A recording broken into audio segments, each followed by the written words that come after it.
IT sector की बड़ी company Coforge limited के शेयर सुर्खियों में है। सोमवार के ट्रेडिंग सत्र में कंपनी के शेयरों ने करीब 5% की मजबूती बढ़त के साथ कारोबार की शुरुआत की। इस तेजी की सबसे बड़ी वजह रही कंपनी के सितंबर तिमाही के शानदार और अनुमान से बेहतर नतीजे। कंपनी ने हर मोर्चे पर दमदार प्रदर्शन किया। तिमाही के दौरान कोफोर्ज का रेवेन्यू 5.9% की रफ्तार से बढ़ा, जबकि शुद्ध मुनाफा 376 करोड़ रुपया पर पहुंच गया, जो बाजार के अनुमान 357 करोड़ रुपये से काफ़ी ऊपर रहा।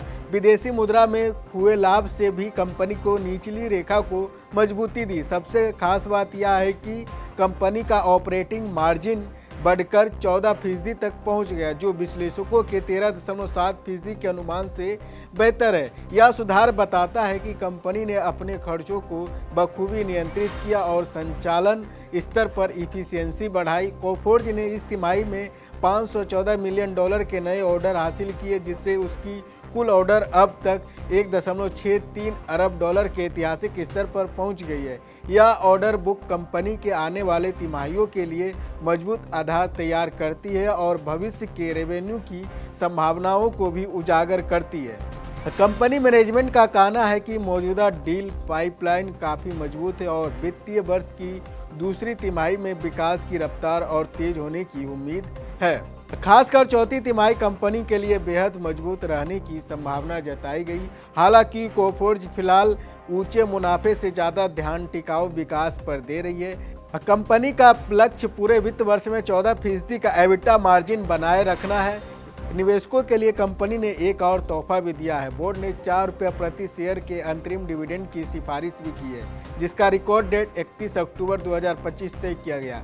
यानी जिन निवेशकों के पास इस तारीख तक कंपनी के शेयर होंगे, उन्हें यह डिविडेंड मिलेगा। बाजार में ब्रोकरेज हाउस ने भी कोफोर्ज के नतीजे पर अपनी प्रतिक्रिया दी है। मॉर्गन स्टैनली के शेयर ने ओवर रेटिंग बरकरार रखते हुए इसका टारगेट प्राइस ₹2030 कर दिया है। उनका मानना है कि कंपनी में लगातार बेहतर नतीजे आने वाले महीनों में इसका शेयर और मजबूत बना सकता है। वहीं सिटी ग्रुप ने थोड़ा सतर्क रूप अपनाते हुए सेल रेटिंग की दी है और टारगेट प्राइस ₹1530 तय किया है। सिटी ग्रुप का मानना है कि डॉलर में राजस्व की रफ्तार कुछ कमजोर रही, जो चिंता का विषय हो सकता है। कुल मिलाकर कोफोर्ज के नतीजे में विश्वास पैदा करने वाले हैं। कंपनी की ग्रोथ, मजबूत ऑर्डर बुक और डिविडेंड की घोषणा निवेशकों के लिए एक पॉजिटिव संकेत मानी जा रही है। आने वाले दिनों में यह देखना दिलचस्प रहेगा कि कंपनी अपने इस प्रदर्शन को किस तरह बरकरार रखती है।